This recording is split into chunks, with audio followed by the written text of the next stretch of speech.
Mimbar Desa Merdeka, saatnya bicara Daulat Desa.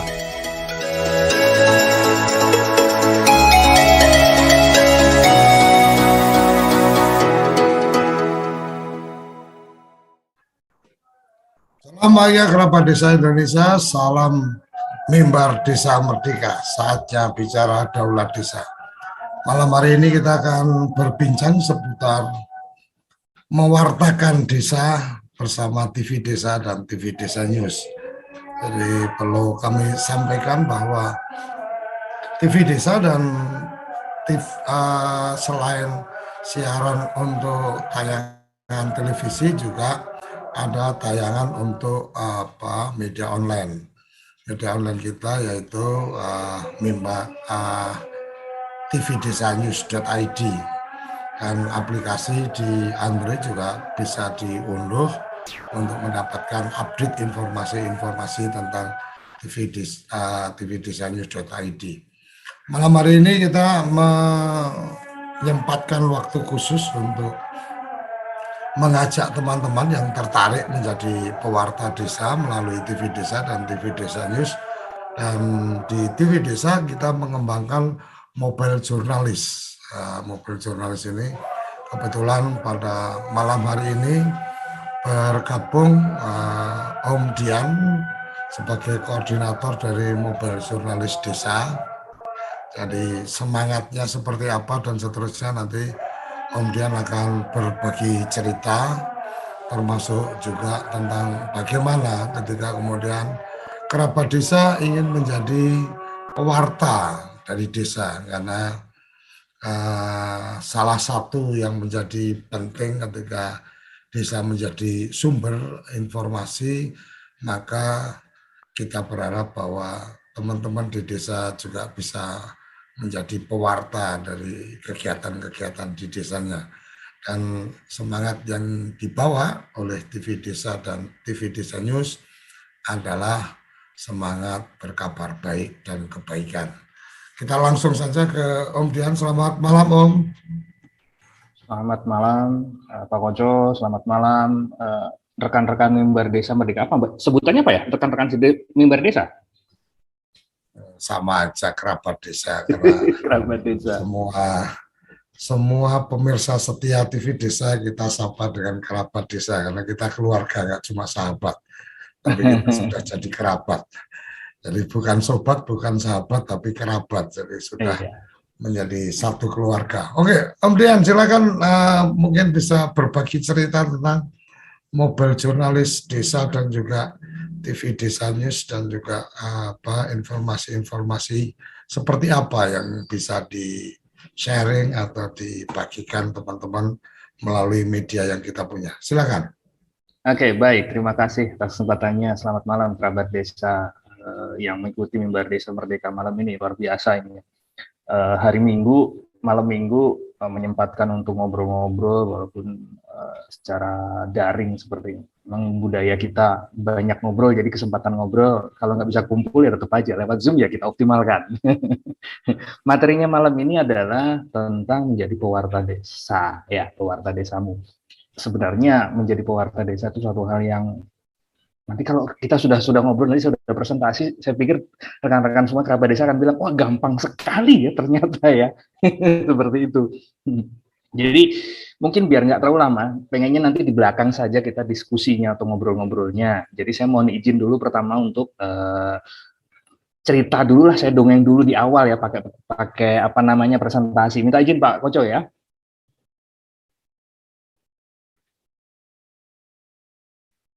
Oke, mungkin sudah terlihat ya. Iya. Ini judulnya menjadi pewarta desamu, yang diberikan ke saya kan seperti itu. Jadi menjadi pewarta desa itu seperti apa? Pewarta desa memang nggak jauh-jauh, kalau pewarta pasti ada wartawan, biasanya kayak gitu kan, wartawan hubungannya sama pers dan sebagainya. Saya ngambil belum ke arah yang lebih spesifik dulu ke pewarta desanya dulu, tapi naik dulu karena nanti akan banyak pertanyaan. Selama ini saya bersama teman-teman di apa namanya TV Desa News itu ada beberapa pertanyaan yang kadang-kadang pertanyaan di jurnalis ditanyain untuk pewarta desa dan sebagainya. Sebenarnya ada hal-hal yang ada perbedaan. Nah, dari sini nanti kita akan ngobrol dulu ya. Di awal dulu ya, namanya Warta Desa akan terkait sama yang namanya pers. Wait. Nah, peranan pers dulu nih, arahnya ke situ dulu. Ini agak tinggi dulu ini ya. Pers ini penting dalam masyarakat demokratis. Peranannya adalah banyak hal ya. Itu melebihinya seperti ini. Saya mungkin nggak terlalu banyak membacakan ini. Nanti bisa teman-teman mungkin mendapatkan salinan presentasinya dan bisa dibaca. Dan memang kebanyakan yang materinya kalau di awalnya adalah materi-materi jurnalistik seperti itu ya. Tapi itu bisa menjadi dasar awal nanti ada pecahan ke kita ke pewarta desanya seperti apa. Di belakang nanti, moga-moga sampai selesai presentasinya masih semangat ngikutin ya. Nah, kalau input UU seperti ini, peran persnya itu seperti ini, jadi lembaga sosial. Kok masih jauh ya sama pewarta desa ya? Tunggu, masih ada di belakang lagi. Nah, ini kalau di pers itu memang ada banyak teori-teorinya. Jadi ada gaya-gayanya seperti itu, otoritarian dan sebagainya. Ini nanti bisa dibaca juga, saya nggak terlalu mau panjang di sini, justru nanti yang di belakang malahan ya. Terus kemudian ada teori pers libertarian. Ini teman-teman yang mungkin teman-teman mahasiswa yang di jurusan publisistik dan sebagainya itu belajar banyak tentang teori-teori pers seperti ini. Ada yang jadi kalau ada yang lain kebutuhan ekonomi dan sebagainya itu namanya pers libertarian dan sebagainya, mencari keuntungan. Ada di situ juga ya, memberi hiburan itu teori pers libertarian. Nah, terus ada juga teori tanggung jawab sosial. Ini kemunculannya memang berdasarkan waktu. Saya nggak terlalu banyak terjebak untuk bicara ini terlalu panjang. Nanti waktunya untuk ngobrol jadi sedikit kan ya. Jadi ini mungkin muncul pada saat era tahun awal abad 20-an ya. Kalau bukan Pramudian dan sebagainya yang saya mengantarkan Indonesia sampai menjadi seperti ini awalnya tahun 1928 ini ya dari pers ini yang mengantarkannya. Terus kemudian ada teori pers komunisnya agak ngeri juga nih ya. Tapi memang ini memang teorinya memang seperti ini. Kita harus tahu sedikit banyak dasarnya seperti ini ya kan. Ada indoktrinasi massa segala karena menjadi satu hal yang salah satu fungsi pers itu seperti itu. Sifatnya persnya seperti ini, ada liberal, ada komunisnya juga ada authoritarian press, dan ada freedom dan sebagainya. Jadi ada beberapa tingkatan secara teori. Sekali ini secara teori yang harus saya berikan di awal dulu sebelum kita masuk ke yang namanya mobile jurnalis. Nanti bisa dibaca dan sebagainya, mungkin bisa didiskusikan nanti di belakang. Lebih banyak ke teori jurnalistiknya. Nah, sifatnya seperti ini, ada pers pembangunan dan ada, nah ini baru masuk yang Indonesia punya nih, pers Pancasila. Jadi mencari keseimbangan dalam berita atau tulisannya demi kepentingan dan kemaslahatan semua pihak sesuai dengan konsensus demokrasi Pancasila. Jadi di sini yang perlu digarisbawahi adalah ada yang namanya keseimbangan. Selama ini mungkin yang namanya pers itu dulunya lebih banyak dikuasai oleh para pemegang modal dan sebagainya. Jadi persnya menjadi suatu hal yang dominan dan sebagainya. Jadi elit sebenarnya kayak gitu. Tapi ini akhirnya akan berubah juga nantinya. Misi pers ini adalah yang utama adalah ikut mencerdaskan bangsa. Nah, sudah mulai sebenarnya ada hubungannya nanti sama yang belakang-belakang, menegakkan keadilan. Ini ngomong menegakkan keadilan nanti bisa nyinggung-nyinggung wadas nanti ya. Nggak arah situ ya. Terus kemudian memberantas kebatilan. Ini misinya sebenarnya. Misinya mencerdaskan bangsa, menegakkan keadilan dan memberantas kebatilan. Nah, fungsinya harus ada fungsi pendidik dan fungsi penghubung. Nah, itu mulai kalau di desa kita perlu ada fungsi pendidik. Jadi kalau makan lewat persnya kan jauh lebih murah ya daripada kalau kita mendidiknya lewat masing-masing kita ngobrol per kelompok 1, 2, 3. Wah, ini kalau yang pendamping desa bisa kecapean sendiri ngobrol ke satu kelompok. Belum nanti kalau minum kopinya setiap satu kelompok itu ada 2 gelas. Wah, ada 10 kelompok udah deh 10 kali 20 gelas. Perut bisa kembung. Ada fungsi penghubung juga. Kemudian ada fungsi membentuk pendapat umum. Nah, ini yang perlu diketahui juga. Dan yang terakhir adalah ada fungsi kontrol. Ini pers yang secara umum yang kita ketahui seperti itu. Nah, tetapi perkembangan berikutnya adalah kita muncul ada yang namanya jurnalisme warga. Ini seiring lahirnya itu bersamaan dengan teknologi informasi, terutama internet itu yang luar biasa. Jadi nggak cuma dipakai buat berkomunikasi, tapi juga bisa dipakai untuk memberikan informasi. Nah itu Sejak saat itu yang namanya media itu menjadi berubah dari media itu yang hanya dimiliki oleh mereka yang punya modal, masyarakat yang punya ponsel terhubung dengan internet. Nah, itu sudah bisa memproduksi berita. Sesimpel itu. Akhirnya seperti itu. Akhirnya dari pers yang kemarin teorinya panjang lebar seperti itu, akhirnya menjadi ada jurnalisme warga seperti itu. Muncul nih seperti ini seiring dengan lahirnya teknologi informasi dengan internet ini. Jadi produksi media ini juga tidak hanya berupa tertulis, tapi juga bisa foto, video, dan audio juga. Wujudnya udah sama seperti ini. Tapi ada beberapa perbedaan nanti ya. Jadi mobile journalism itu kalau kata orang barat itu dianggap sebagai newsroom atau ruang berita di dalam kantong saku. Itu luar biasa. Kalau dulu namanya ruang redaksi, ruang berita itu adalah sebuah ruangan kayak war room, ruang editor seperti itu, ada meja-meja, ada kursi, ada tempat diskusi dan sebagainya untuk produksi berita dan sebagainya. Dengan adanya mobile journalism itu semuanya tidak ada. Semuanya berubah dalam genggaman dalam HP kita ini seperti ini dan cukup tersimpan di kantong. Itu luar biasa. Ini sebuah keniscayaan. Jadi para ahli bilang telepon mobile dan kalau ini berubah dari suatu hal yang kenikmatan sebagainya itu jadi suatu hal yang berpengaruh secara teknologi terhadap kehidupan.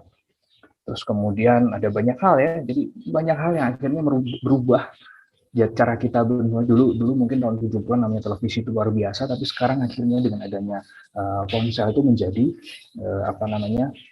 jadi televisi jadi agak berkurang, kalah. Orang lebih suka nonton di YouTube dan itu ada di handphone. Jadi semua kosan ada di telepon dan jurnalisme pun juga berubah menjadi mobile. Jadi ini dibilangnya radikal. Jadi cara mengumpulkan informasi itu menjadi sangat radikal. Kalau dulu ada penugasan dan sebagainya. Betul, saya dulu pernah bekerja di Tempo, jadi banyak tahu ya untuk bagaimana proses untuk pengumpulan berita. Ada pengiriman reporter ke lapangan, ada perencanaan sebelumnya, kemudian berita datang dan sebagainya. Itu harus dikoreksi dulu. Ternyata ada yang kurang, harus turun lagi ke lapangan, ada seperti itu. Tapi dengan adanya mobile jurnalis, dengan adanya handphone itu semuanya proses itu jadi hilang. Jadi sangat singkat, jadi praktis sekali, sangat gampang. Jadi cara menyampaikannya juga menjadi suatu hal yang jadi jauh lebih mudah dan berbeda sekali, nggak sulit. Saya pikir nanti teman-teman, rekan-rekan kerabat desa semuanya juga pasti akan jauh lebih bisa nanti mengimplementasikan dari mobile journalism ini di lokasi masing-masing ya. Jadi ini intinya adalah internet ini terutama biang keladinya memang internet mengubah media landscape di mana setiap orang berkesempatan untuk mempublikasikan apapun dengan murah dan efektif.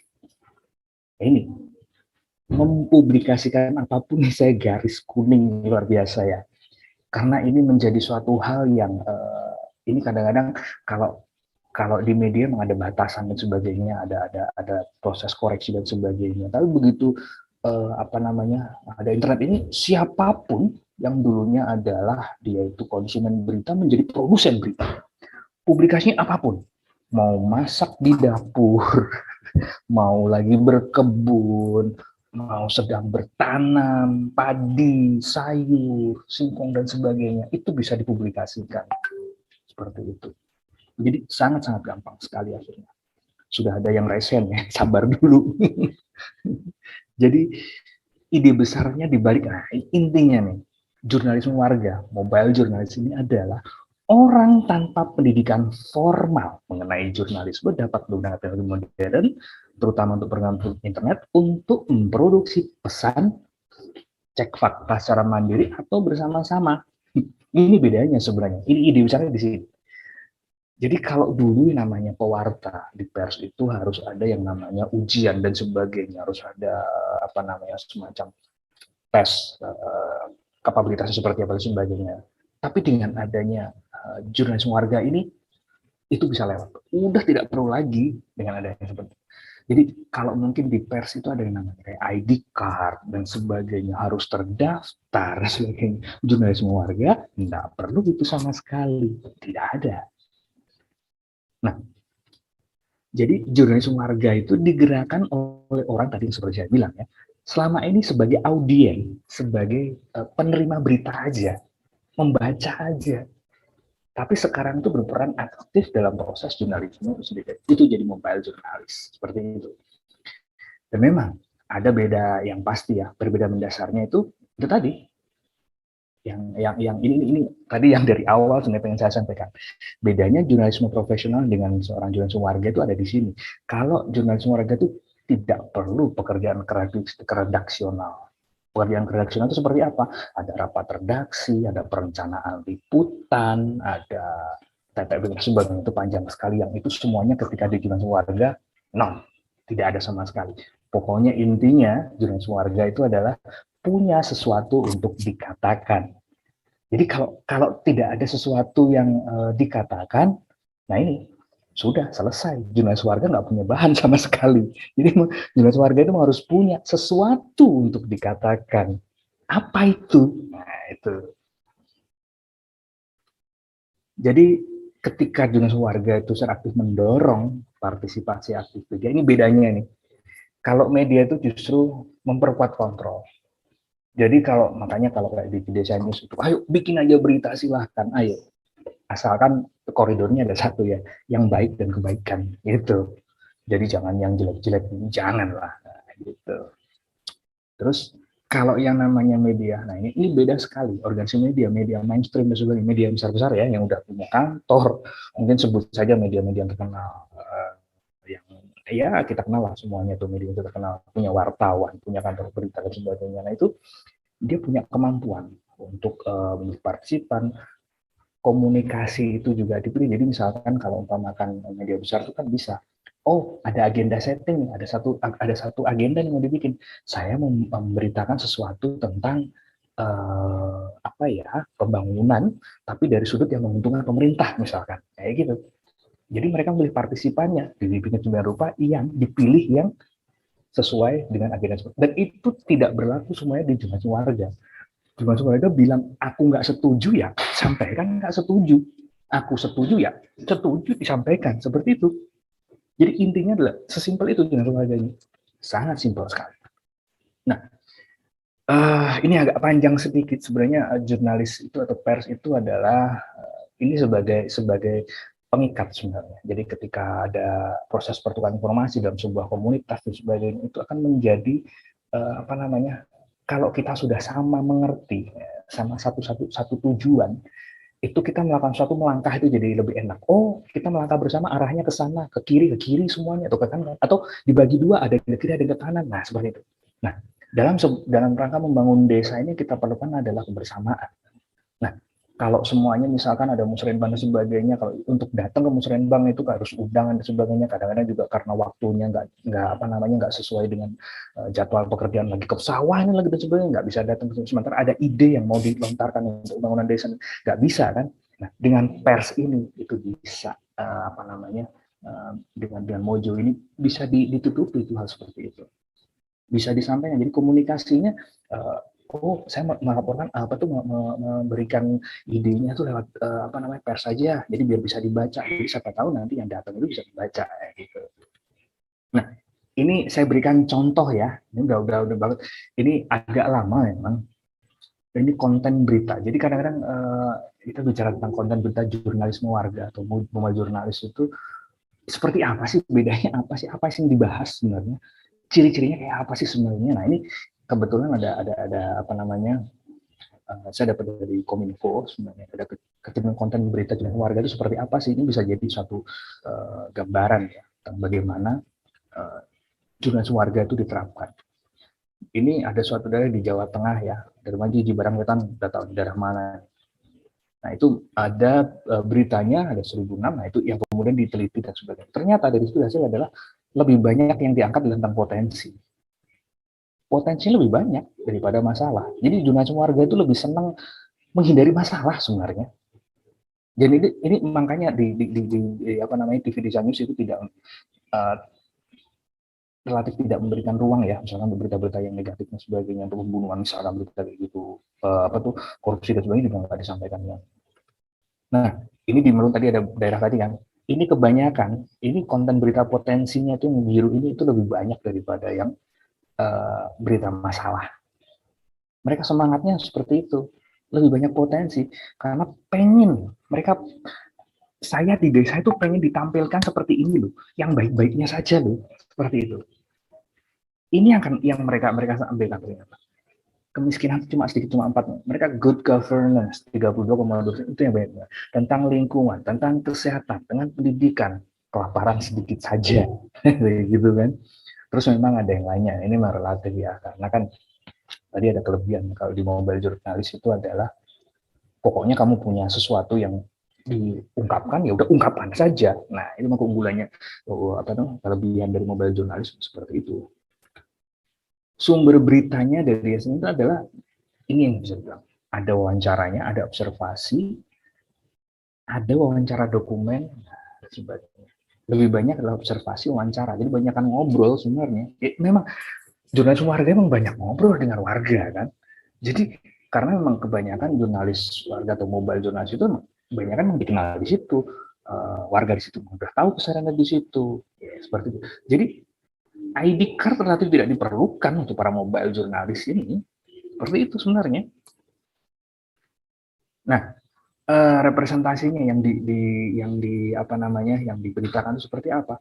Ada lembaga desa yang banyak sekali nih ya, lembaga desa tuh. Ada yang lembaga desa masyarakat, terus kemudian terutama yang masyarakat ini. Jadi tentang masyarakat ini yang lebih banyak diangkat di berita tersebut.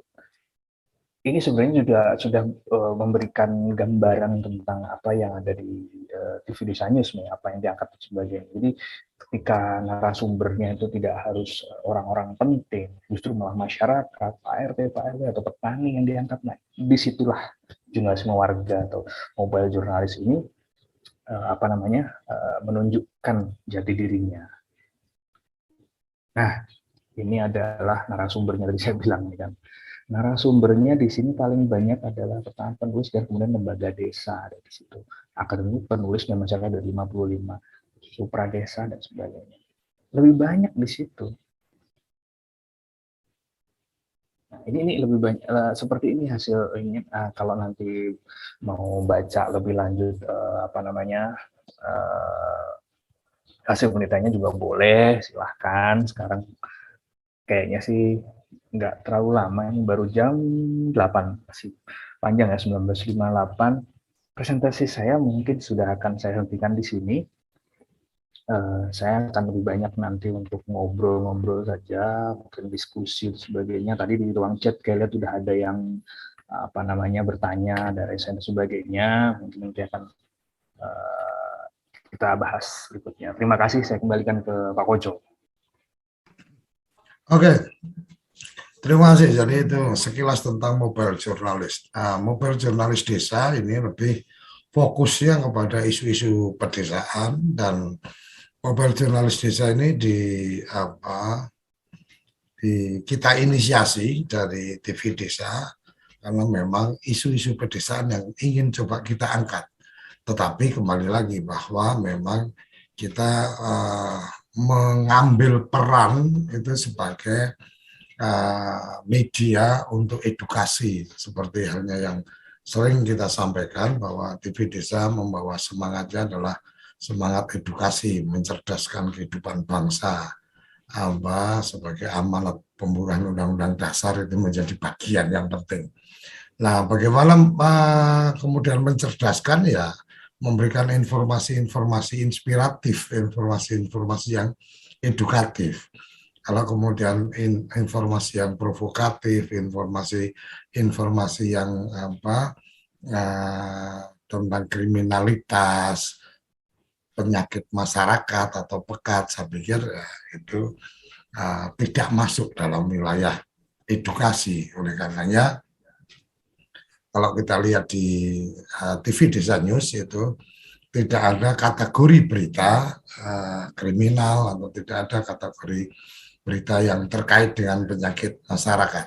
Nah, kerabat desa, mungkin kita nanti juga akan menyampaikan bahwa bagaimana caranya untuk kemudian berpartisipasi dalam TV Desa News itu di Di website kita ada di halaman website kita ada menu yang di dalamnya itu ada di bagian atas itu ada untuk login, ada untuk aktivasi, ada panduan.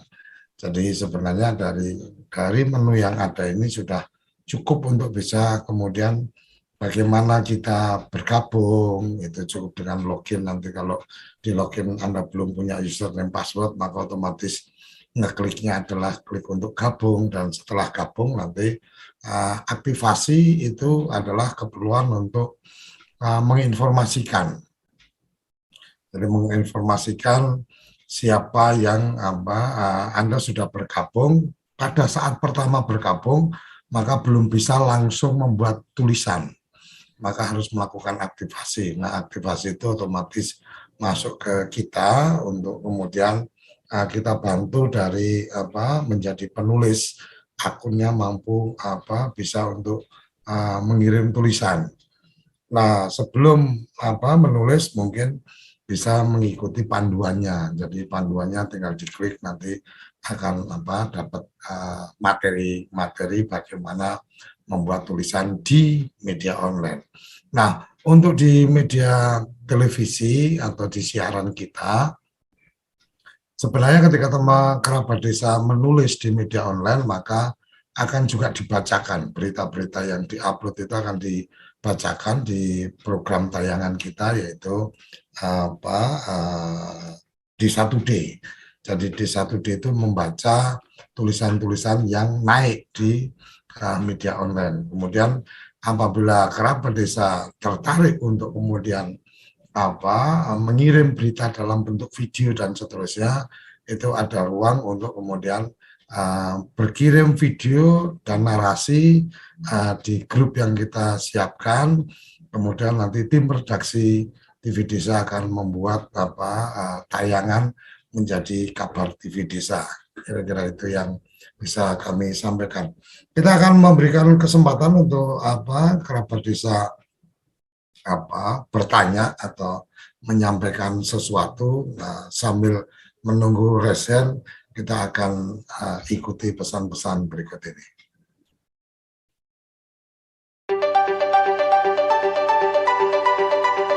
Selama ini, jalan-jalan pedesaan masih banyak yang terdiri dari jalan-jalan tanah, sehingga dikala musim hujan sangat tidak layak untuk dilalui. Banyak petani, peternak kesulitan mendistribusikan hasil-hasil pertanian dan peternakan tersebut. Soil stabilizer ini menggunakan pada proses pembuatan jalan tanah. Caranya bagaimana? Jalan-jalan desa yang ada yang selama ini diberi timbunan setebal 20 cm, dicampur dengan semen sebanyak 15-20 kg per kubik, tambahkan dengan 1 kg soil stabilizer, di mix diaduk. Setelah padat dihamparkan, kemudian diberi air secukupnya. Gunakanlah body roller untuk memadatkannya. Biarkan 1-2 hari, lindungi dari hujan. Setelah itu bisa dimanfaatkan.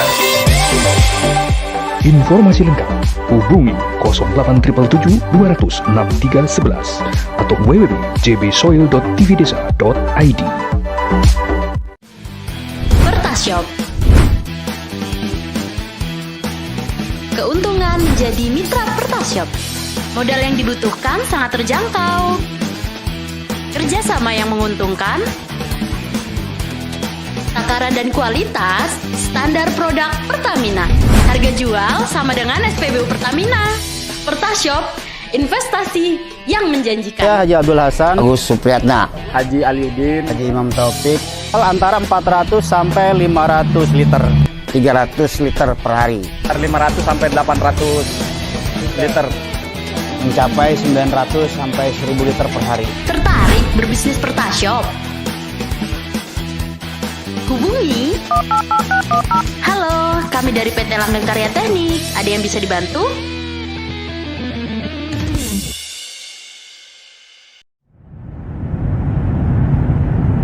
TV satelit KUBN tanpa iuran pertama di Indonesia. Google Sky hadir untuk menjadi alternatif hiburan dan informasi untuk keluarga Anda. Dengan hanya menggunakan parabola mini, Google Sky dapat disaksikan di seluruh penjuru tanah air. Digunakan oleh jutaan rumah tangga dan memiliki lebih dari 80 channel yang dapat dinikmati secara gratis. Nikmati beragam TV lokal dan nasional.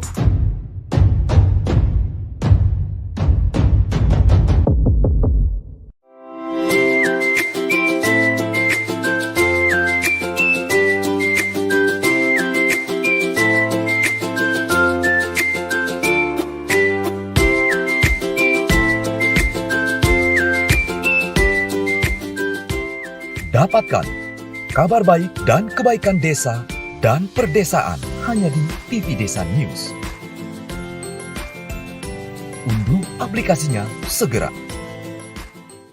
Halo Sineas Muda, Genflix lagi ngadain Genflix Short Movie Competition loh. Kamu bisa dapat hadiah utama senilai 10 juta rupiah.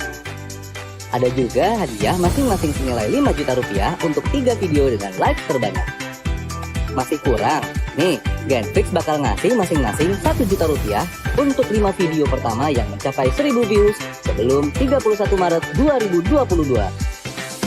Tidak berlaku kelipatan ya. Caranya, buat akun di Genflix, klik tanda plus di tengah bawah, lalu upload clips. Upload juga thumbnail atau poster yang keren untuk film pendekmu. Ketik judul pada kolom title. Klik tag Short Movie 2022 pada kolom kategori. Lalu klik next. Tunggu hingga unggahan selesai dan direview maksimal 1 kali 24 jam oleh tim Genflix. Ayo bikin film pendek kreasi terbaikmu dan upload di Genflix. Periode kompetisi dimulai dari 4 Februari sampai 18 Maret 2022.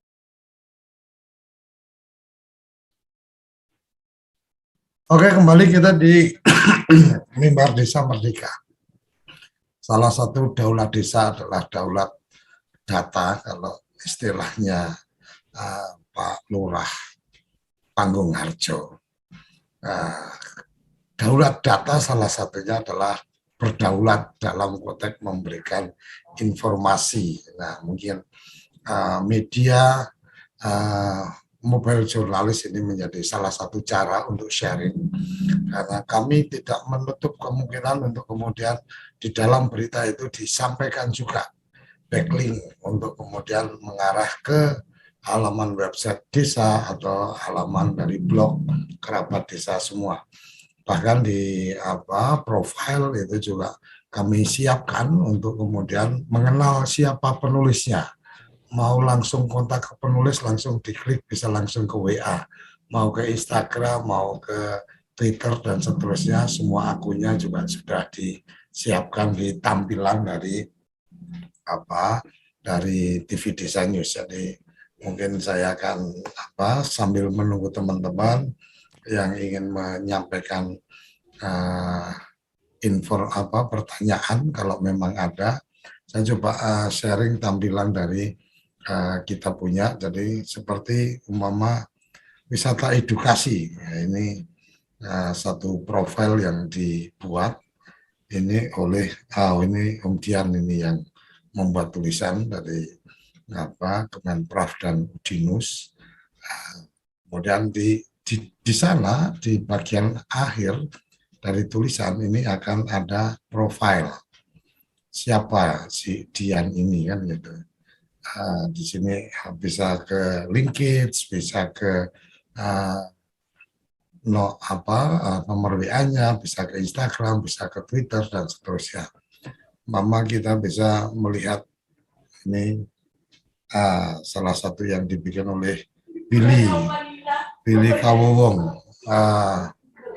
menyampaikan tentang Ratahan Timur laksanakan rakor kader pembangunan manusia. Nah, di sini kita akan langsung mendapatkan Billy ini siapa. Oh, bagian dari Kementerian Desa sebagai tenaga ahli.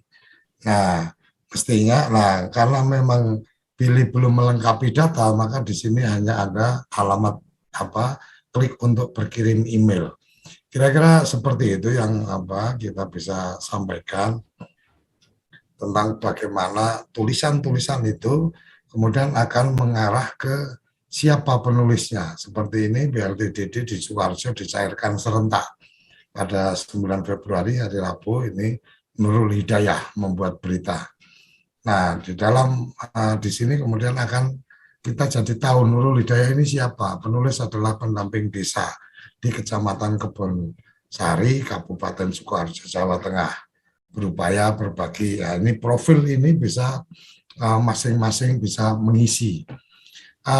Ini bagian yang menurut saya menjadi bagian yang menarik yang bisa dimanfaatkan teman-teman pendamping untuk berbagi cerita, menulis di sini. Dan kemudian, oh ya, tadi Om Dian sempat menanyakan apakah kemudian perlu ada ID card dan seterusnya.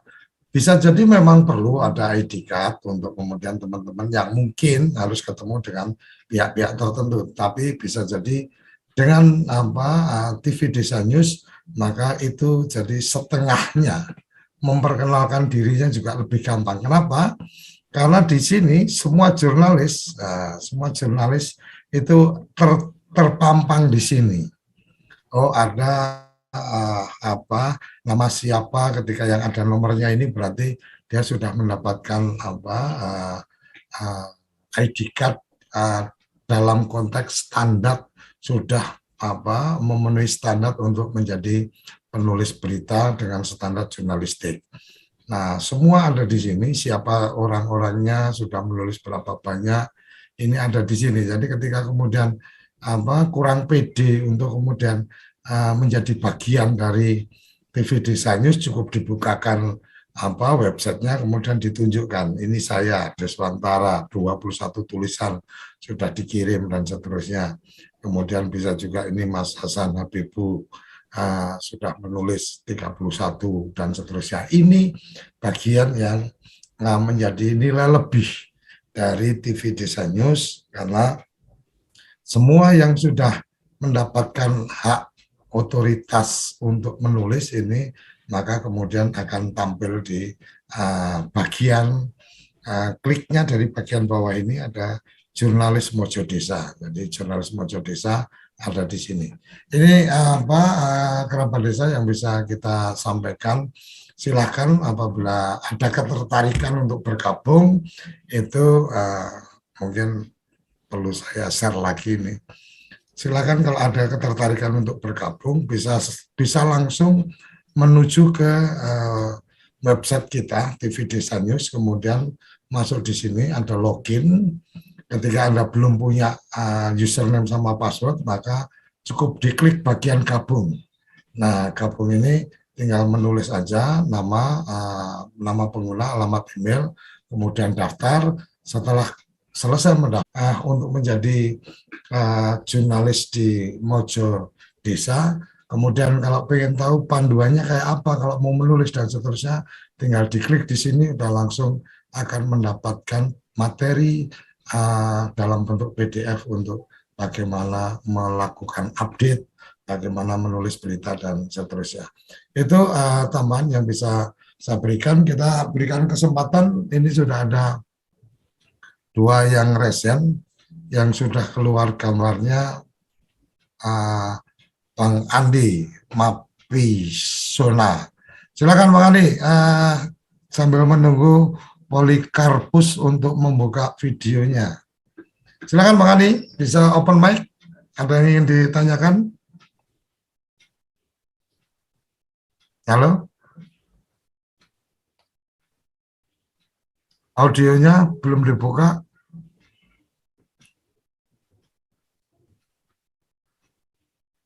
Oke, oh mungkin kepencet aja tadi ini. Oke, mungkin kemudian kita bisa membaca beberapa pertanyaan yang sudah ada di kolom chat sambil menunggu Polikarpus untuk membuka membuka videonya. Jadi tadi ada yang bertanya, Henry, letak perbedaan jurnalisme warga dan jurnalis publik dari sisi kode etik. Silakan, Om Dian. Ya, terima kasih Om Henry S. Samarinda ya. SMD ini apa ini? Sebenarnya nggak ada, kalau dari sisi kode etiknya sama aja, tidak ada perbedaan antara jurnalis warga maupun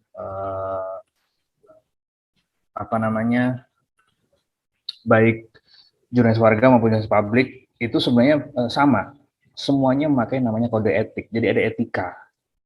Itu yang penting. etika jurnalistik ini baik yang pers yang umum, yang mainstream maupun jurnalisme warga seharusnya itu ada kesamaannya seperti itu. Jadi kan ada beberapa ini mungkin ini forumnya bukan forum teknis untuk jurnalis, jadi saya nggak akan bahas itu seperti itu. Tapi yang jelas yang berbedakan tadi adalah kalau jurnalis publik yang umumnya itu ada proses keredaksian ya, ada perencanaan produksi dan sebagainya. Jadi kan kalau di organisasi pers yang mainstream itu kan emang ada yang namanya peliputan, itu ada perencanaan. Misalkan dalam satu hari ini konten apa nih yang akan kita angkat, nah seperti itu, ada perencanaannya. Oh, ini yang utama yang akan kita angkat, nah, ada seperti itu. Nah, tapi ketika di jurnalisme warga itu tidak ada sama sekali, nggak ada yang namanya rapat redaksi dan sebagainya. Silahkan aja langsung diangkat. Nah, kode etikanya, etik untuk penulisan jurnalistik sama persis. Misalkan untuk kita tidak menuliskan hal-hal yang menyudutkan orang. Jadi ada, kalau mungkin pernah dengar ya, trial by the press misalkan. Jadi jangan sampai yang namanya media itu menyalahkan seseorang sebelum terbukti. Nah, seperti itu. Jadi media itu punya etika seperti itu, seharusnya tidak bisa kita melakukan proses langsung menjudge kayak gitu, itu tidak bisa seperti itu. Jadi sama ya, kalau dari sisi kode etik jurnalistiknya. Ini di bawahnya boleh ini nggak Pak Poco ya? Bad news is good boleh, news. silakan. Sambil Ya. Ini Bang Polikarpus nanti videonya sudah di posisi on stabil, nanti kita langsung buka. Ya, kalau sekarang sih bad news is good news itu sebenarnya itu cerita masa lalu ya sebenarnya. Zaman saya dulu masih belajar di awal banget dari dasar jurnalistik, ya memang diberikan. Jadi anjing gigit orang itu bukan berita, tapi kalau orang gigit anjing itu baru berita, seperti itu kan.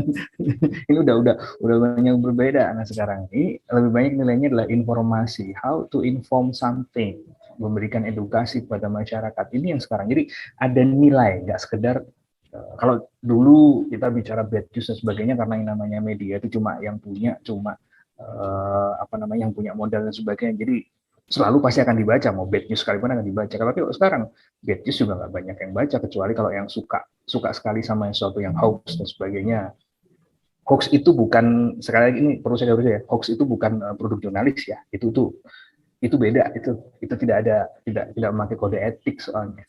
Tetap balik ke awal tadi, kode etik itu dipakai mau pers yang publik, yang umum, yang mainstream, jurnalisme warga sekalipun tetap harus megang teguh yang namanya kode etik jurnalistik tersebut. Yang lain coba, ini yang di bawah-bawah saya coba, ada nggak tadi ya? Oke, ini mungkin ada yang kesulitan masuk untuk login.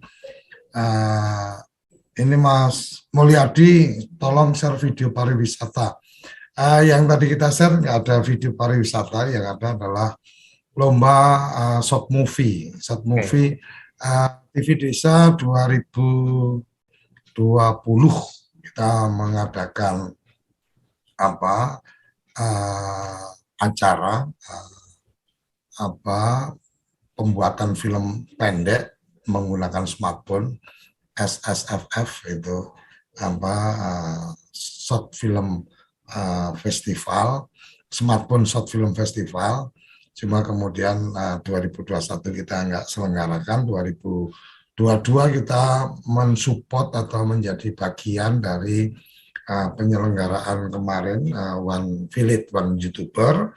Kemudian baru saja kita kemarin juga membangun komitmen dengan teman-teman dari Genflix untuk ada lomba film pendek menggunakan aplikasi Genflix. Jadi petunjuknya seperti apa bisa dilihat di channel TV Desa di bagian promo iklan komersial. Di situ ada informasinya, nanti juga kita bantu share ke teman-teman di klub Sarapan SDGs. Kemudian untuk yang kesulitan masuk, ini yang sudah yang sudah meregistrasi, ini tahapannya adalah perlu melakukan aktivasi, seperti yang tadi saya sampaikan. Kalau sudah klik ke aktivasi, maka di situ ada data yang diminta dan kemudian akan terkirim ke nomor WA yang langsung ke saya untuk kemudian saya aktivasi menjadi penulis. Jadi teman-teman bisa langsung bisa menulis kalau memang sudah ada aktivasinya. Jadi itu yang bisa kita sampaikan. Nah, sebelum menulis kami sampaikan untuk teman-teman mengikuti panduan atau mendownload panduan sehingga tahu cara menulisnya seperti apa. Oh, harus membuat gambar, ini ukurannya berapa, kemudian cara memasangnya, pemilihan kategorinya, dan seterusnya. Jadi Al-Saki Maman dari Bogor, cara loginnya bagaimana? Masuk saja ke tvdesanews.id, di situ ada login. Ketika Anda belum punya akun, maka kemudian klik di bagian gabung. Ketika selesai klik di bagian gabung, kemudian melakukan klik ke aktivasi untuk kemudian kita aktivasi menjadi penulis dengan catatan teman-teman sudah membaca panduan yang kita berikan. Kira-kira itu, dan memang email notifikasi kita sedang ada masalah di server kita, insya Allah nanti segera terlaksana, terselesaikan. Apakah ada kesempatan, nah ini dari Nur Jaman, apakah ada kesempatan untuk jurnalisme warga menjadi jurnalisme profesional? Sangat mungkin ada kesempatan, salah satunya adalah ketika dengan bergabung di Mojo Desa, masuk di dalam daftar jurnalis Mojo Desa di TV Desa News, maka nama-nama yang sudah ada nomor di bagian depannya itu adalah mereka-mereka yang sudah terverifikasi masuk standar penulisannya, itu sesuai standar yang ditetapkan, dan itu nanti yang menentukan sudah layak untuk mendapatkan nomor dan seterusnya ini nanti dari Om Dian. Dan untuk kalau kemudian ingin menjadi profesi sebagai jurnalis, TV Desa News juga punya kerjasama dengan Asosiasi Wartawan Profesional Indonesia untuk kemudian bisa bergabung dalam Asosiasi Profesi Wartawan. Kemudian aktivasi ini Supiani, Pak D, aktivasinya dikirim ke email. Aktivasinya ketika ngeklik aktivasi maka akan terkirim ke WA kita. Nanti saya akan melakukan aktivasi dari dashboard untuk Anda jadi penulis. Itu yang yang kita lakukan sekarang, karena otomatisasi ketika kami tidak mendapatkan data detailnya atau kami belum masuk dalam list data kontak kita, maka kami belum bisa memberikan aktivasi untuk sebagai penulis. Kemudian jurnalisme warga apakah sama dilindungi dengan undang-undang jurnalis? Ya, sejauh teman-teman melakukan kegiatan jurnalistik di TV Desa News, di komunitas mobil jurnalis desa, dan tidak melakukan pelanggaran terhadap kode etik jurnalistik, maka di website bisa dilihat. Kami ada siapkan juga untuk penasehat hukumnya. Jadi kita dari TV Desa News akan mempersiapkan kalau memang ada perkara atau memang ada sesuatu sejauh tidak dalam konteks pelanggaran etika jurnalistik. Kalau dalam pelanggaran etika jurnalistik ya memang itu bagian yang memang harus dipatuhi. Mungkin tahapan-tahapannya lebih pada membuat berita ulang dan seterusnya, itu bagian dari yang berlaku dalam kerja-kerja jurnalistik kita. Kira-kira itu yang bisa kita respon. Mungkin ada yang ingin menyampaikan secara langsung, silahkan Resen, kita berikan kesempatan open mic untuk bisa bertanya langsung ke Om Dian, karena memang beliau yang menjadi koordinator dari Mobile Jurnalis Desa. Alhamdulillah dari data yang ada sudah cukup banyak yang bergabung, dan beberapa juga kita ketika teman-teman sudah bergabung maka akan ada kelas-kelas atau akan ada ruang-ruang untuk konsultasi dan pelatihan secara online, langsung ditangani oleh Om Dian, dan nanti untuk yang video berita-berita video nanti akan dibantu oleh Mas Iqbal dari TV Desa, dari redaksi TV Desa News untuk media siarnya. Silakan kalau ada yang ingin menyampaikan informasi-informasinya, sambil saya coba cek yang ada di channel YouTube kita.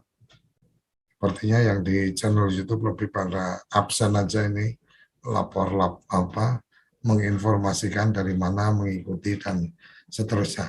Silakan, ada yang ingin disampaikan teman-teman? Atau kalau tidak ada, mungkin Om Dian mungkin bisa menyampaikan ini.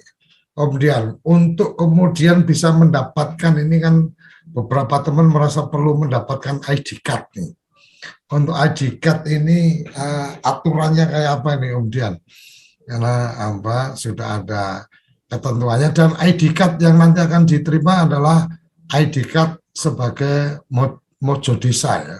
Jadi Mojo Desa itu bagian dari komunitas yang bekerja sama dengan TV Desa. Itu nanti ID card-nya adalah Mojo Desa.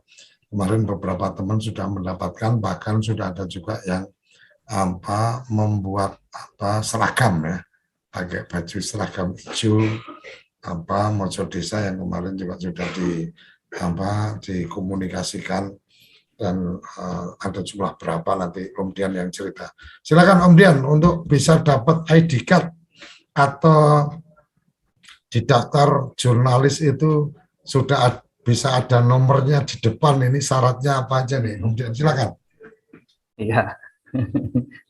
ID card sih sebenarnya juga sederhana saja sih ya. Nanti ada link pendaftarannya, ada Google Drive-nya yang bisa bisa diakses nanti. Biasanya nanti di grup besar, di grup Mojo ini ada kita akan bagikan linknya.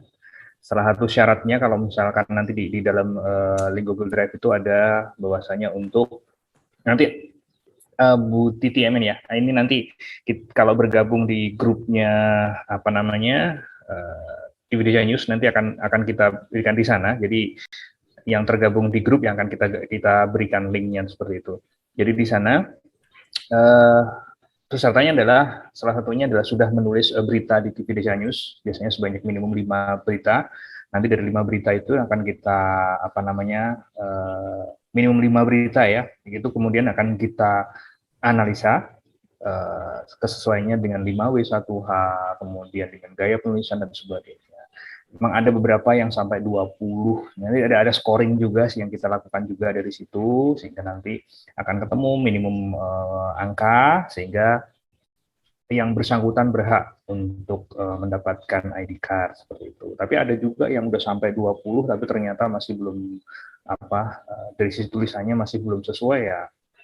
Belum sesuai, ini kita belum berikan ID card juga ada seperti itu. Tapi yang utama adalah jangan pernah menyerah untuk meningkatkan kualitas dalam menulis, karena sebenarnya sih kalau di di mobile jurnalis ini adalah ini sudah ada, Mbak Koco udah berikan ini ya, registernya ada di situ untuk daftarnya dulu di situ. Jadi yang utama adalah yang sering saya jumpai di teman-teman Mojo Desa ini adalah sudah terdaftar sebagai penulis tapi bingung tulis apa. Itu yang paling sering. Padahal sebenarnya yang paling utama yang kami harapkan adalah kerabat desa ini semuanya ketika bergabung sudah punya pandangan seperti apa nih yang akan kita angkat tentang desa kita ini seperti apa. Seperti itu. Tidak hanya tentang jalannya, tapi tentang budayanya, seperti itu. Ada juga yang tentang hal-hal yang kadang-kadang tidak diangkat oleh media mainstream. Nah, itu yang akan menjadi santapan atau diangkat oleh teman-teman mobile jurnalis Mojo Desa ini, seperti itu. Kemudian kalau untuk ID card pasti akan ada proses ya, nanti akan ada jadi biasanya ada per 50 atau berapa seperti itu yang akan nanti kita kumpulkan. Setelah selesai itu nanti kita tutup ya kan. Terus kemudian kita verifikasi, setelah selesai verifikasi kita umumkan kembali di grup tersebut. Dari situ bisa, tapi teman-teman nanti untuk melihat, oh ini saya bisa lolos, misalnya seperti itu. Terus kalau ada yang nggak lolos, misalkan nggak dapet, bisa protes juga bisa, nggak masalah. Kenapa? Kok saya nggak lolos untuk mendapatkan ID card? Nah, seperti itu. Akan kita berikan penjelasan kenapa, seperti itu. Beberapa ada memang yang protes dan akhirnya memang ketemu, oh iya saya masih kurang ini, oke. Seperti itu. Fair-fairan aja untuk kita bisa dapetin ID card tersebut. Tapi yang jelas itu tadi ya, prinsip dasar dari mobile jurnalis atau jurnalis warga ini adalah memang tidak karena mereka punya kedekatan dengan warga, dengan sumber berita, jadi tidak memerlukan yang namanya kontak atau ID card seperti itu, tapi cukup dengan yang namanya ya kita kenal nama setiap hari kenal seperti itu. Oke, ada lagi kah pertanyaan? Mas Agus silakan. Oh ini menulis di chatting. Bagaimana standar penulisan jurnalis desa? Misalnya sistematika penulisan sehingga tulisan berita masuk dalam kategori layak dipublish. Ini menariknya Pak Agus ya. Bedanya mobile jurnalis dengan jurnalisme mainstream. Jurnalisme mainstream ini kalau suatu tulisan itu biar sampai publish itu memerlukan yang namanya proses editorial. Nah, di jurnalisme warga ini itu proses itu yang kita tiadakan. Nah, itulah mengapa ya di setiap tulisan tadi Pak Koco sudah sampaikan di bawahnya ada kontak. Jadi kalau ada kesalahan tulis, kesalahan informasi dan sebagainya, tanggung jawabnya penulis. Ini agak sedikit membedakan dengan berita mainstream, kantor berita mainstream seperti itu. Jadi kategorinya jelas kita akan berikan sih nanti misalkan kayak piramida terbaik dan sebagainya. Forumnya bukan di sini ya, forumnya nanti ada pelatihan tersendiri. Piramida terbalik, kemudian lead-nya harus bagaimana, terus kemudian panjangnya, misalnya sedikit ya, panjangnya maksimum adalah 300 karakter, minimum adalah 250, nah ini jadi patokan awal untuk strike news-nya ya, untuk news-nya, tapi berbeda kalau misalkan bukan strike news, misalnya untuk profil dan sebagainya, itu bisa lebih banyak lagi, seperti itu. Moga-moga ini penjelasan ini cukup menjelaskan yang ditanyakan Pak Agus WS ya. Oke, Pak Agus ada yang ingin disampaikan? Oh, sudah open mic nih. Sementara itu dulu Pak De. Oke, terima kasih. Sambil kita lihat perkembangan berikutnya. Karena terus terang saya tertarik sekali dengan jurnalis nih. Sejak dari muda-muda lu pengen sekali ada pelatihan jurnalistik. Makasih Pak De. Untuk teman-teman juga kita akan share konten materi video tutorial tentang jurnalistik. Itu kami juga sudah ada, tinggal nanti kalau sudah bergabung tinggal di share.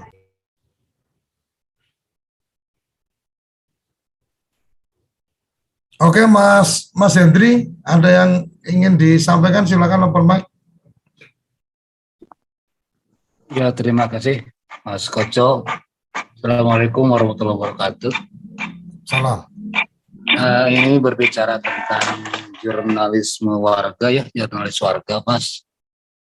Tadi saya sekilas menyimak bahwa kalau jurnalis itu kan yang saya pahami itu ada jurnalis media cetak ya, jurnalisme media siaran seperti TV, kemudian jurnalisme media online. Nah, untuk jurnalisme warga ini apakah bisa jurnalisme warga ini dalam bentuk media cetak? Sementara kan tadi dengan adanya smartphone itu lebih cenderung bahwa jurnalis warga itu cenderung kepada yang sifatnya online. Sementara bagaimana kalau yang sifatnya media cetak? Apakah bisa jurnalisme warga itu membuat seperti jurnalisme cetak? Karena kan kalau dalam sebuah produksi kan tentu harus ada proses produksinya. Sementara kan mereka itu rata-rata tidak punya seperti smartphone lah, itu kan mudah. Nah kalau media cetak kan ada alat-alat tertentu. Nah itu yang pertama, Mas. Kemudian yang kedua, dengan adanya jurnalis netizen ini atau jurnalis warga ini, barangkali kebebasan pers ini lebih istilahnya lebih terbuka kembali, mengingat kalau jurnalis yang sifatnya sudah profesional seperti jurnalis publik itu kan secara tidak langsung mereka itu ada profit yang dihasilkan. Sementara kalau jurnalis warga itu bagaimana? Apakah memang ada profit yang dihasilkan terhadap pemberitaan yang mereka publish? Terima kasih, Mas. Assalamualaikum warahmatullahi wabarakatuh. Waalaikumsalam. Terima kasih. Mas Henry, jadi untuk saat ini, yang saya bisa sampaikan bahwa Mojo Desa lebih menggunakan media tayang, TV Desa dan media online, tvdesanews.id. Secara aplikasi Android, tvdesanews.id sudah ada platform aplikasinya. Nah, apakah jurnalis warga ini juga bisa dalam bentuk cetak? Bisa, dan itu sebenarnya bisa saja menjadi media komunitas seperti yang dilakukan di salah satu media komunitas yang kemudian akhirnya cukup menguat itu adalah di Kelapa Gading kalau nggak salah ya. Itu ada tadinya semacam tabloid. Pertamanya semacam buletin untuk warga dengan cetak, kemudian jadi tabloid, akhirnya menjadi semacam majalah yang rutin terbit dan itu didistribusikan di tempat-tempat yang di restoran dan seterusnya, karena memang isinya itu salah satunya adalah informasi tempat makan dan seterusnya. Nah, di sini lebih pada urusan bisnisnya sebenarnya. Karena kalau kita bicara cetak, maka harus ada biaya produksi yang cukup besar setiap periode cetaknya, kemudian dalam layout dan seterusnya itu memang harus ada tim khusus yang menangani di samping jadi ada ongkos redaksi, ongkos desain, ongkos cetak. Nah ini biaya cukup tinggi. Nah tidak semua orang mampu melakukan itu. Jadi ini yang mungkin menjadi bagian yang berbeda ya ketika yang sedang kita kerjakan. Artinya yang sedang kita kerjakan dengan Mojo Desa dan kita dengan menggunakan dua media itu. Jadi untuk cetak bisa. Kemudian yang kedua tadi apa, Mas Henry? Sorry tadi belum sempat tentang itu, Mas, profit untuk jurnalis warga ada enggak gitu? Profit yang dihasilkan. Oke. Ya, jadi gini. Jadi gini, sebenarnya ada bagian yang saya tidak perlu sebutkan nama atau siapa, tetapi ada bagian yang kemudian karena tulisan yang dibikin itu kemudian mungkin dari para pihak itu merasa terbantu dan seterusnya, maka kemudian jurnalis kita ini menjadi mitra dari pemerintah kecamatan, pemerintah kabupaten dan seterusnya, dan pada saat-saat tertentu memang ada catering, ada proses-proses yang kemudian mendapatkan apresiasi dan seterusnya. Tetapi kita tidak membuat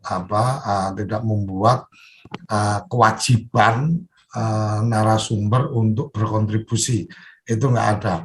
Nah, bisnis yang kemudian bisa ada di situ secara ekonomisnya seperti apa? Karena ketika menjadi anggota dari Mojo Desa, maka kemudian teman-teman juga bisa menjadi mitra dari TV Desa dan mitra dari tvdesanews.id atau online dari TV Desa. Mitra yang dimaksudkan seperti apa? Kita ada di TV ada slot iklan dan seterusnya. Teman-teman bisa ketika mungkin bisa menjual iklannya, maka kemudian akan mendapatkan manfaat bisnis dari situ. Jadi pasang di media online foto camat atau mungkin dalam rangka hari ulang tahun hari jadi kabupaten dan seterusnya dipasang di situ, atau mungkin ada anggota dewan yang pengen masang di situ, ada rate-nya, dan dari rate itu kemudian ada menjadi bagian untuk teman-teman yang mendatangkan iklan dari dua media yang kita punya, yaitu TV Desa dan tvdesanews.id di online. Kira-kira itu Mas Hendri yang bisa kita sampaikan. Jadi ketika lebih pada saat kemudian kita memang terlihat mampu memberikan pemberitaan dan seterusnya, maka biasanya ada kecenderungan beberapa pihak yang butuh menampilkan prestasi dan seterusnya, kemudian meminta jasa untuk membuat berita dan seterusnya. Oleh itu buat kita sangat mungkin dalam konteks advertorial atau personal branding dalam bentuk profil dan seterusnya, itu sangat mungkin dibangun komitmen. Saya bikinkan profil, kemudian ada juga kalau yang untuk tayangan itu teman-teman ada juga mitra kita yang kemudian mendapatkan kepercayaan untuk membuat profil desa di satu kecamatan. Jadi tiap desa mengalokasikan anggaran untuk membuat profil desa, dan mitra kita yang memproduksi. Karena konteksnya memproduksi, maka ya silakan dilakukan pembicaraan kos produksinya dan seterusnya. Di TV Desa cukup kemudian mengirimkan profil desa untuk ditayangkan di TV Desa. Nah ini bagian kemanfaatan lain yang kalau kita bicara di luar benefit, itu profit. Benefitnya apa? Ketika kita sering menulis tentang desa kita, maka kemudian orang jadi care bahwa terhadap kita, dan kemudian mempercayai kita sebagai orang yang bisa berbagi cerita tentang desanya. Kira-kira itu, Mas Hendri. Satu lagi, Gus. Ya. Satu lagi, ini kan banyak fenomena terjadi di desa ya. Ketika hadirnya jurnalis-jurnalis, maaf ya, bukan berarti memojokkan mereka, tapi kadang-kala mereka itu istilahnya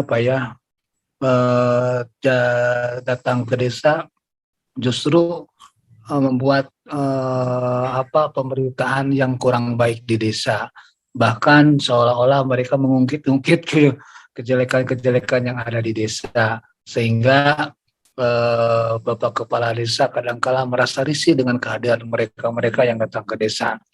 Nah itu fenomena itu sering terjadi di desa-desa, Mas, karena maaf ya, kadang-kala kan ada yang mereka datang hanya meminta fee kemudian pulang tanpa ada sebuah pemberitaan atau surat kabar yang mereka berikan. Bahkan ada juga yang memberikan surat kabar, ada, tapi ya beritanya berita yang gimana ya, yang bukan up to date kayak gitu. Jadi itu sering terjadi, bahkan Bapak Kepala Desa itu kadang-kala dengan kehadiran mereka itu sering ucing-ucingan itu ya. Jadi ketika ada mereka datang, dia ngumpat gitu kan, itu gimana Mas itu? Mohon kejelasannya. Oke, menarik. Jadi sebenarnya itu yang sebenarnya kita coba memberikan edukasi, memberikan penguatan ke desa. Jadi di salah satu desa di Jawa Barat waktu itu ada kepala desa yang mengeluhkan seperti itu dan seterusnya. Pada akhirnya waktu beberapa tahun yang lalu memang saya sempat punya tabloid jurnal Desa Merdeka. Itu yang kemudian kita sampaikan dalam tanda petik adalah kemudian saya mengirimkan beberapa eksemplar edisi dari jurnal desa, dan kemudian ditaruhlah di meja kepala desa. saya sampaikan kalau ada wartawan-wartawan yang seperti itu, sampaikan bahwa dari desa itu sudah bermitra dengan Jurnal Desa Merdeka. Kalau ada hal-hal yang menurut kepala desa itu sudah mulai agak berlebihan, itu saya sampaikan berikan saja kartu nama saya untuk kemudian silahkan berhubungan langsung dengan Jurnal Desa Merdeka untuk mendapatkan klarifikasi atau informasi-informasi yang dibutuhkan. Tetapi hari ini sebenarnya kalau kita melihat ada pejabat penanggung jawab informasi dan data di desa PPID, ini sebenarnya ini bagian yang perlu kita kuatkan. Jadi PPID kemudian bisa memahami betul data mana yang boleh dibagi, data mana yang tidak boleh dibagi, dan seterusnya. Kemudian ketika mereka meminta data sesuatu, maka kemudian wajib mengajukan permohonan surat dan seterusnya, sehingga kemudian teman-teman yang suka bermain-main ini akan melihat bahwa oh ini desanya sudah sangat paham dengan aturan-aturan, jadi mereka akan lebih berhati-hati. Dan saya selalu sampaikan jangan biasakan Anda berbaik hati. Artinya kadang-kadang ada wartawan yang datang dengan bawa ID card apa dan seterusnya, kemudian pas ditanya-tanya atau apa, kemudian pas pulang kemudian memberikan uang rokok, uang bensin, yang itu kadang malah menjadi blunder. Kenapa? Karena ketika dikasih maka mereka beranggapan bahwa Anda punya masalah ini, sehingga waktu pulang kemudian memberikan uang rokok, kan gitu. Makanya kita lebih profesional aja, Anda butuh data apa kita berikan. Inilah yang sebenarnya kita dorong, keterbukaan informasi dari desa. Salah satunya adalah dulu kita mendorong juga website desa, nah dihidupkanlah di situ website desa juga. Sangat memungkinkan berita yang sama tampil di tayang di TV Desa News.id dan juga tayang di website desa, dan di deskripsinya juga ada link untuk masuk ke website desa. Itu sangat mungkin sekali. Itu bagian yang kemudian saling terkoneksi, artinya backlinknya jalan di situ. Mereka akan bisa melihat bahwa oh websitenya aktif, ada informasi apa dan seterusnya. Kira-kira itu ya Mas Henry ya. Jadi kadang-kadang kebaikan kita diartikan yang kurang baik, jadi lebih baik ya kita profesional aja. Nah kalau memang mereka siap Mas, Mas. Ya dipahami ya. Oke, ini Mas Arif, ini saya pribadi juga merasa pengen banget mempublikasikan berita, kendala dengan penyusunan rangkaian kata-kata dan seterusnya. Mas Arif segera bergabung dan kemudian nanti masuk di grup WA yang ada Om Dian di sana, dan Om Dian nanti secara periodik akan menawarkan untuk masuk dalam grup kecil untuk semacam mentoring, menulis itu harus seperti apa, kemudian bagaimana gambar foto itu diambil, ukurannya seperti apa, kemudian 4W1H-nya dan seterusnya. Itu Om Dian pakarnya, saya tidak terlalu pandai untuk itu karena nanti pengasuhnya langsung Om Dian nanti akan memberikan edukasi untuk itu di forum-forum kecil yang dibikin melalui online. Jadi itu bagian yang nanti akan diberikan. Dan kalau sudah bergabung kita juga ada 11 atau 11 kalau nggak salah video tutorial tentang pengetahuan dasar jurnalistik. Kita akan share, teman-teman bisa menyaksikan video itu untuk kemudian mendapatkan ilmu-ilmu dasar jurnalistiknya. Kira-kira itu bagaimana cara bergabungnya. Cara bergabungnya tadi sudah saya sampaikan, ada di di website kita, tinggal ngeklik aja di situ, habis itu konfirmasi, nanti saya akan arahkan untuk bergabung di grup yang ada grup yang untuk teman-teman bisa bergabung. Oke, itu ada yang ingin menyampaikan lagi? Kemudian ada yang ingin ditambahkan, silakan.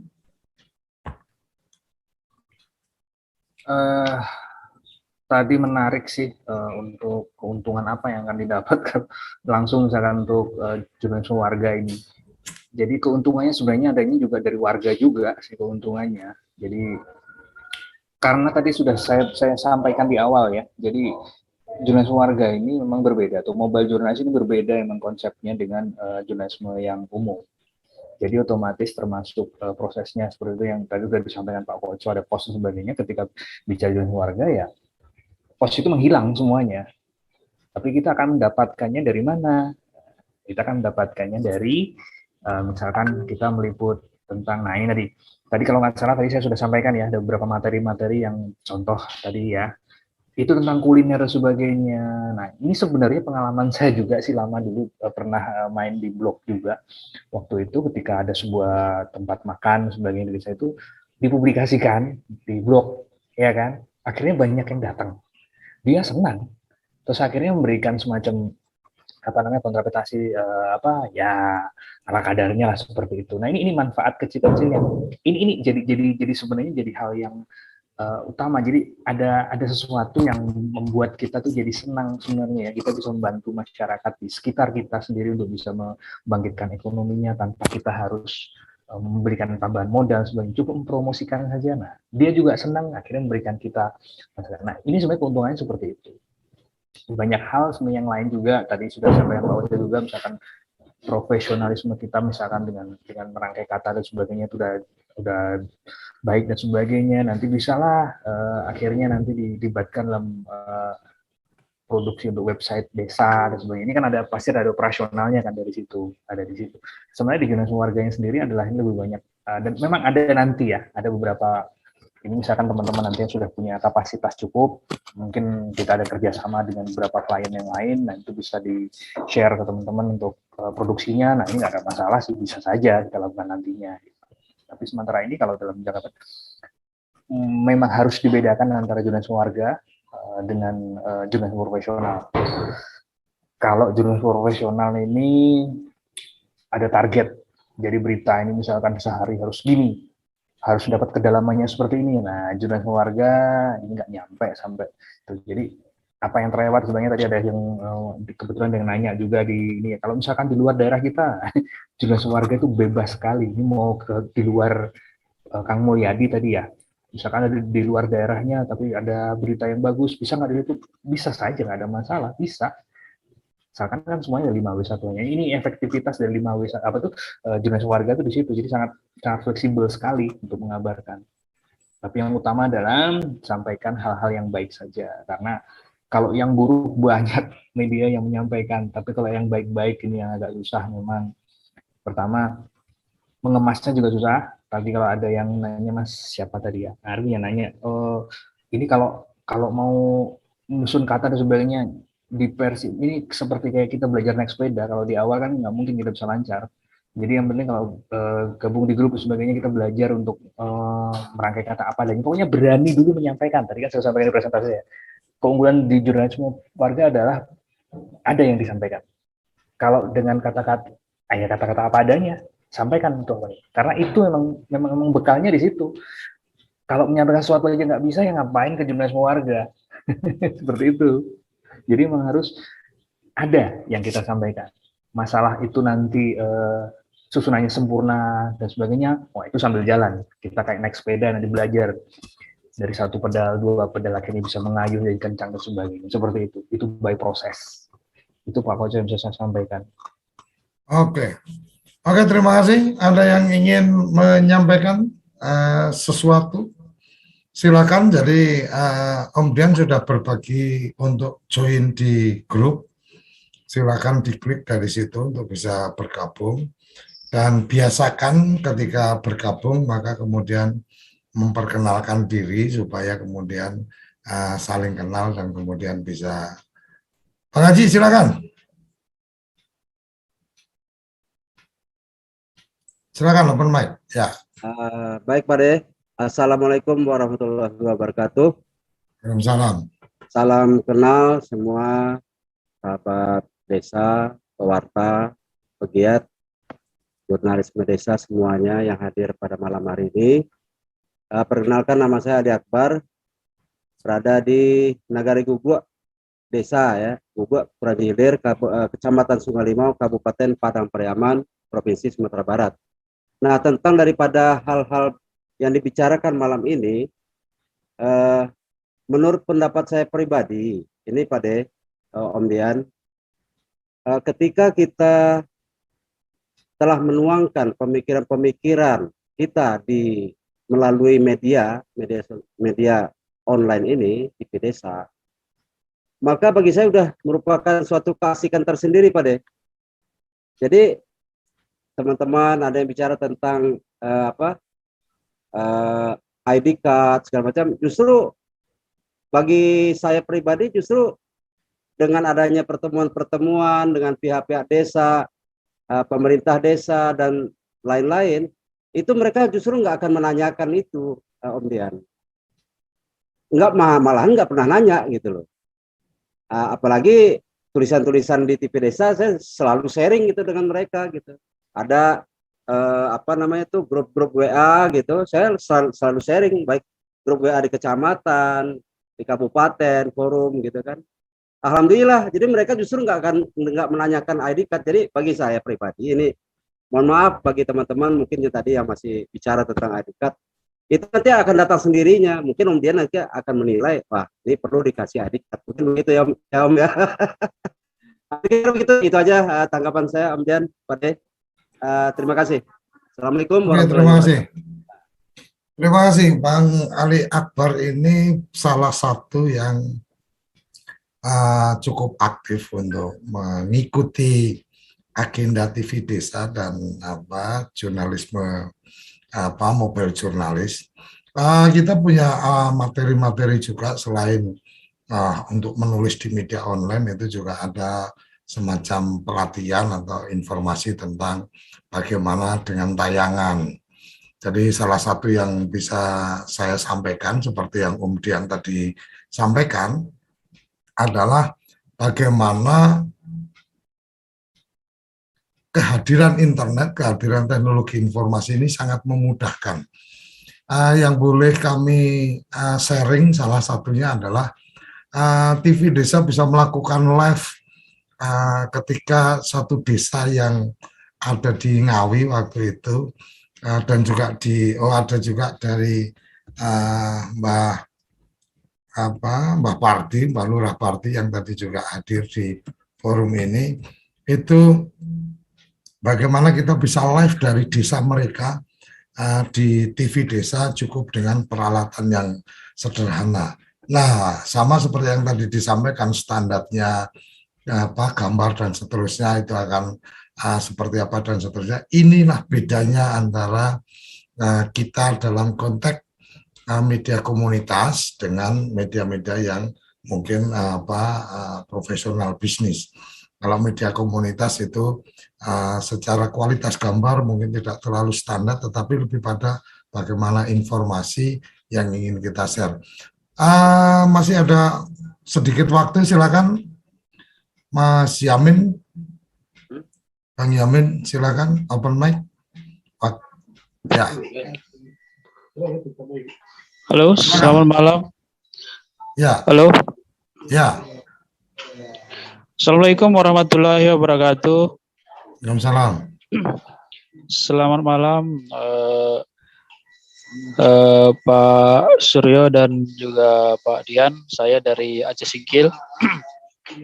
Terkait dengan yang dibicarakan tadi mengenai ID card itu, memang terkadang ketika kami bergabung dengan rekan-rekan wartawan pers di kabupaten, baik itu kadang di acara kecamatan atau acara-acara di dinas, kadang kami butuh juga begitu. Karena kalau nggak ada ID card kami, kadang kami agak minder juga sedikit. Karena baju pun nggak ada, misalnya kan ID card pun nggak ada. Walaupun istilahnya nulis kami bisa kan begitu, tetapi istilahnya biar agak apa juga kami sedikit, biar agak rileks juga bersama dengan rekan-rekan yang lain begitu. Kalau bisa adalah ID card tadi, kalau boleh gitu. Itu saja Pak Suryo dan Pak Dian. Oke, terima kasih. Jadi seperti yang tadi saya sampaikan, ID card bisa kita terbitkan dengan standar tertentu. Artinya kalau kemudian kayak kemarin ada yang baru daftar udah minta ID card, nah itu saya pastikan nggak bisa. Bahwa kemudian ketika kita sampaikan bikin dulu tulisan sampai 5, kemudian nanti dilihat oleh tim redaksi. Kalau memang layak untuk kemudian secara tulisan sudah oke, secara kaidah jurnalistiknya dia bisa menjaga, etika jurnalistiknya dia bisa menjaga, secara tulisan juga sudah terstruktur, maka ID card pasti bisa kita terbitkan. Dan teman-teman sudah bisa dilihat dari website kita, itu data jurnalis di sana. Itu yang sudah ada nomor di depannya, itu adalah mereka-mereka yang sudah mendapatkan ID card karena sudah memenuhi standar yang kita tetapkan. Jadi ID card ada atau enggak? Ada, cuma untuk mendapatkan ada prosesnya. Kira-kira itu yang bisa kita sampaikan, dan nggak terasa ini sudah sampai di pukul 9. Mungkin ada closing yang ingin disampaikan, Om Dian, silakan.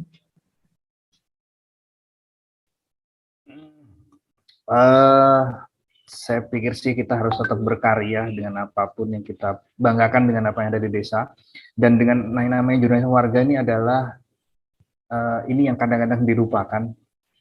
Kita ambil angle yang berbeda dengan media mainstream. Jadi ini makanya terkadang kita jangan seringkali sih, kalau saya terbiasa untuk ngomongkan tidak mengikuti sudut pandang yang dipakai oleh wartawan kebanyakan. Jadi kalau misalkan semuanya pengen ada di pinggir panggung, saya pengennya adalah agak ke pinggir jauh, misalkan seperti itu, supaya saya bisa menangkap yang lebih. Nah itu, jadi angle-nya yang harus dimainkan, sudut pandang maksudnya ya, sudut pandang yang harus dimainkan untuk bisa menulis sesuatu tentang desa yang jauh lebih baik, lebih lengkap, dan lebih menghargai keberagaman yang dimiliki oleh desa, keunggulan yang dimiliki desa. Itu mungkin satu kata penutup dari saya. Makasih Pak Koco. Oke, terima kasih. Kerabat desa yang mengikuti acara ini, nanti materi yang disampaikan Om Dian nanti kita share di grup Klub Sarapan SDGs, kita akan share di sana, dan juga saya sudah share juga di chat ini, silakan di download. Semoga ini menjadi bagian untuk kita lebih mengamplifikasi desa atau menyuarakan desa. Mari kita suarakan kearifan-kearifan lokal desa, inspirasi-inspirasi dari desa dengan bergabung di Mobile Jurnalis Desa. Koordinatornya Om Dian Purnama Putra. Jadi kenapa saya selalu menambah Om di depannya nama Dian, karena kalau saya tulis Dian ini kadang-kadang suka berpikirnya ini perempuan, jadi dipanggilnya Mbak kan gitu. Kalau Om Dian udah pasti laki-laki, kalau enggak saya tulisnya adalah Dian Putra. Jadi karena nama Om Dian adalah Dian Purnama Putra. Jadi itu yang saya sampaikan. Semoga teman-teman tertarik untuk bergabung di Mobile Jurnalis Desa. ID card akan diberikan untuk mereka yang sudah memenuhi standar layak disebut sebagai jurnalis. Kalau kemudian butuh seragam, ada standar seragam kita, TV Desa News itu desainnya juga sudah ada, nanti tinggal pengadaannya belum merupakan fasilitasi dari TV Desa, karena memang TV Desa belum cukup ada sponsor untuk menyiapkan itu, tapi semoga nanti kalau ada sponsor khusus untuk Mobile Jurnalis bisa free, tapi ada label sponsor di budgetnya. Jadi kalau yang masih kurang pede, bangun kepercayaan diri Anda dengan membuat tulisan, terus menulis, setidaknya ketika ada 5 yang sudah masuk standar, maka segera ajukan permohonan untuk bisa mendapatkan ID card dan nanti akan disiapkan oleh tim dari redaksi atau tim dari mobile jurnalis yang di bawah koordinasi dari Dian. Itu yang bisa saya sampaikan dan nanti akan saya share di grup sarapan SDGs Desa karena kebetulan kita cukup banyak ada di situ. Nanti saya share tentang bagaimana bergabung, bagaimana materi-materi dan seterusnya kita akan berikan melalui grup dan termasuk materi dari Dian malam hari ini. Sampai di sini kerabat desa, kita akan berjumpa kembali di forum khusus mobil jurnalis karena Mojo Desa kita sebenarnya ada program Kongko Mojo Desa, cuma beberapa minggu ini sudah sedang tidak aktif. Semoga nanti segera kita bisa aktifkan kembali untuk kita bisa berbincang-bincang tentang mobil jurnalis desa. Sampai jumpa di Mimbar Desa Merdeka, saatnya bicara daulat desa. Salam bahagia kerabat desa Indonesia, salam desaisme. Terima kasih.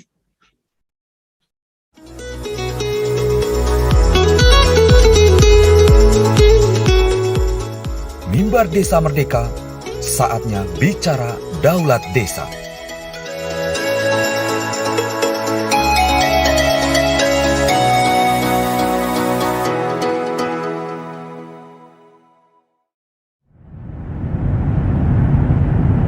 TV satelit KUBN tanpa iuran pertama di Indonesia.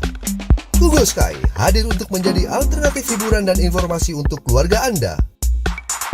Dengan hanya menggunakan parabola mini, Google Sky dapat disaksikan di seluruh penjuru tanah air. Digunakan oleh jutaan rumah tangga dan memiliki lebih dari 80 channel yang dapat dinikmati secara gratis. Nikmati beragam TV lokal dan nasional.